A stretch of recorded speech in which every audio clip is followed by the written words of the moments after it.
মানিকগঞ্জ। মানে এটা দিয়ে আপনারা কোন দিকে যান? আসসালামু আলাইকুম।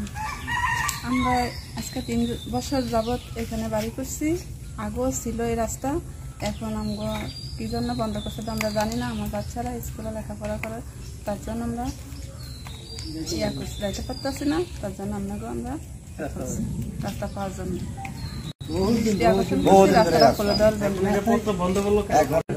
আমি মোহাম্মদ সুরজ পেশায় আমি একজন ভ্যানগাড়ি চালক। এই যে বাড়িটা দেখতে পাচ্ছেন আমার পিছনে, এই বাড়িটা আমার।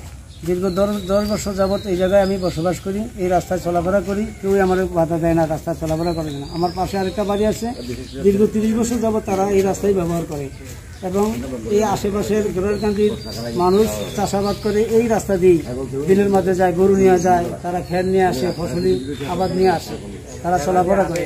এই রাস্তাটা হঠাৎ করে প্রভাবশালী মানিক কাজী এই রাস্তাটা বন্ধ করে দেওয়া হয়। রাস্তাটা বন্ধ করে দেওয়ার পর আমি এলাকার পঞ্চায়েতকে জানাই, পঞ্চায়েতগণ তাদেরকে বলা হয়েছে এবং এলাকার মেম্বার বলছে এবং শাহ মোহাম্মদ আলামিন চেয়ারম্যান, সাবেক চেয়ারম্যান, সে বলছে রাস্তা ছুটবে না, সে রাস্তা ছুটবে না।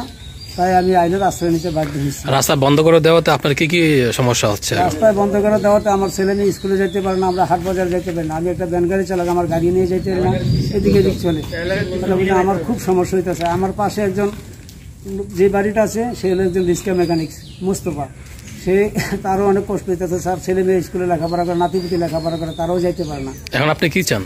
আমি চাই আমাদের চলার রাস্তা দিক। আমরা চলার রাস্তা হইলে আমরা সুন্দর মতন যাইতে পারি, বাড়িতে যা বসবাস করতে পারি এবং আশেপাশের মানুষ বিলে পাত্রে সহপাত্রে যা কাজকর্ম করতে পারে, এটাই আমি চাই। চেয়ারম্যান মহোদয়কে জানাইছিলেন? চেয়ারম্যান মহোদয় আমাদের সুলতানাবাদ ইউনিয়নের চেয়ারম্যানের কাছে জানানো হয় নাই, তাকে আমি পাই নাই।